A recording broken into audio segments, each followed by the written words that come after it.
Jadav is back at it here to give everyone another Walking Dead Season 5 episode review video. But before I get into that, it is extremely important, if you're not caught up to the point where I am in rewatching or watching The Walking Dead, or if you don't know, that you should probably pay attention to that episode title. I'll even put that in the description for you.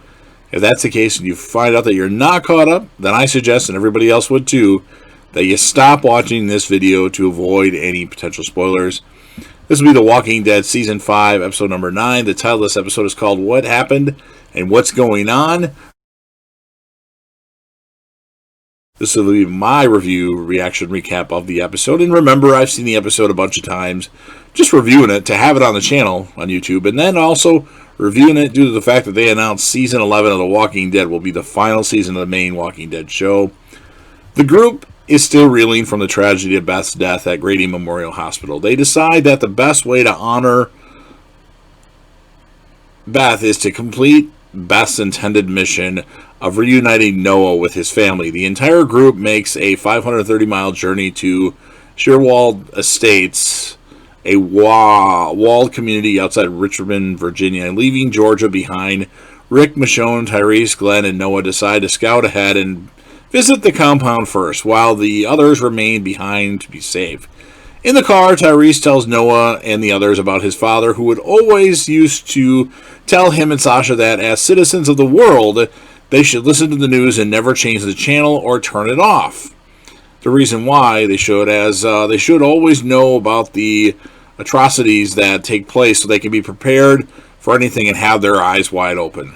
Upon arrival, however, they discover the community has been overrun and everybody inside is dead or killed. The words "Wool's not far" are spray painted on a brick wall. Noah breaks down and Tyrese stays behind to try to comfort Noah as Rick, Michonne, and Glenn scout for supplies.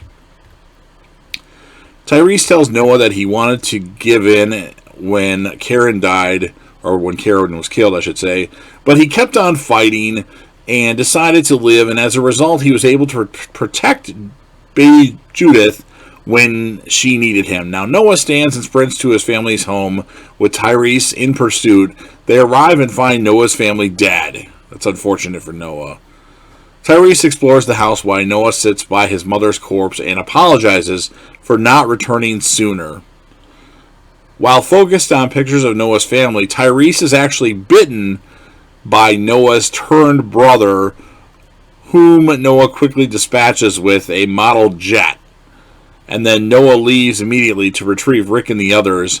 Tyrese suffers severe blood loss and begins to hallucinate about news stories on the radio, as well as visits by Martin, the guy that he didn't kill, that said he was going to kill Judith, Bob, the governor, Lizzie, Mika, and Beth, who discuss his actions throughout the time with the group. Over the radio, Tyrese begins to hear a news story about a group of people traveling up the East Coast and slaughtering innocent people in gruesome ways. And that voice that he hears is actually Andrew Lincoln's voice, who plays Rick in his normal European voice. He also struggles internally with his recent decisions and speaks with his hallucinations. Bob, Beth, Mika, Lizzie, to try to comfort and reassure him that he did the right thing and that death is much better than being alive. But the governor and Martin antagonize Tyrese for him not being able to do what they feel needed to be done. In between his discussions, Tyrese is bitten again in a skirmish with another walker, further worsening his already bleak situation. So Tyrese is not doing a good job. Now elsewhere, Michonne continues to express a desire to settle in one place to fortify the town, but Rick argues that the town is indefensible, showing how part of its defensive wall had apparently been toppled by a large vehicle. They notice walkers that have been severed in half, but do not act upon it any further. Michonne then recommends going to Washington, D.C., because although Eugene lied about a cure, D.C. may have resources to improve their chance of survival, and that's true. Rick comes around and agrees to make the 100-mile journey to Washington, which pleases Michonne. I mean, they already went out 530 miles. They might as well go 100 more. They are then alerted by Noah screaming, and they find him about to be bitten by walkers, but they do manage to save Noah in time, and then Noah informs them about Tyrese's condition. Tyrese is being further antagonized by the governor, while Lizzie holds his hand, though in reality it's actually Rick stretching his arm so Michonne can amputate it with her katana. And they suffer a grueling challenge in escaping the estate with a seriously wounded Tyrese. They fight their way through the waves of walkers and pass a truck filled with walkers that have their arms and legs cut off with the letter W carved into their foreheads. And then during the ride back, Tyrese is comforted by visions of Bob, Beth, Lizzie, and Mika. He tells Bob to turn off the radio, effectively deciding that he wants to let go and join them in death. He passes away but is put down by Michonne so that he does not reanimate and turn into a walker. The remaining survivors then attend a funeral which Father Gabriel presides over. A visibly traumatized Sasha is seen struggling to stand throughout the service while Rick personally buries Tyrese and leaves his cap on his cross, and the episode ends. So, pretty sad episode. It was kind of all over the place. You know, they gave you some misdirection at the beginning because you thought this was Beth being buried, and it wasn't. I would have liked to have seen more grieving over Beth. Not that Tyrese wasn't important at all, but Beth had been on the show longer than Tyrese. Beth was a Season 2 character where Tyrese came in at the mid-season finale of Season 3. I think both of them deserved their ticket out of the show, the right way.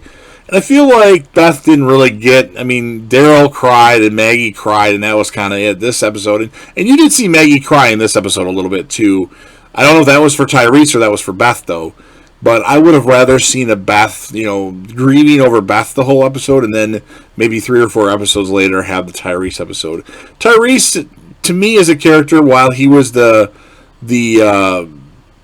moral compass of the show during his time on it, they did his character wrong, and I didn't like it. They made him too weak, and he should have been a lot stronger. And I didn't like the episode because of that. I liked all the appearances by the governor, Martin, Bob, Beth, Lizzie, Mika on the episode, but it just kind of fell short, and it was a little artsy for me. So as far as the score of the episode, while it had moments that were really good, I just feel like they did a disservice to Tyrese's character and kind of the best because they didn't really give her much of a grieving episode. So I'm going to give it a 7.3 out of 10. The character of the episode, I'm going to give it to Tyrese because Tyrese was definitely featured a lot in this episode. So you've heard what I had to say. Now it's your turn. So if you're a fan of The Walking Dead and you like this season and you like this episode, what happened and what's going on, I want you to smash that like button. If you know anybody else that would be interested in listening or watching these videos, share the video with them. Let them know that they can share it with anybody else that they want to have shared with. Don't forget to leave me a comment. That can be a multitude of things. Tell me your character of the episode. Tell me your score. Tell me your favorite moment. Give me your favorite episodes. Give me your least favorite episodes. Favorite characters, least favorite characters. All that stuff is fine to put in the comment section. Of course, last but certainly not least, don't forget to hit that sub button, subscribe to the channel, join the team, show your damn support, and be a part of something special. And as many of you know, JDev will return.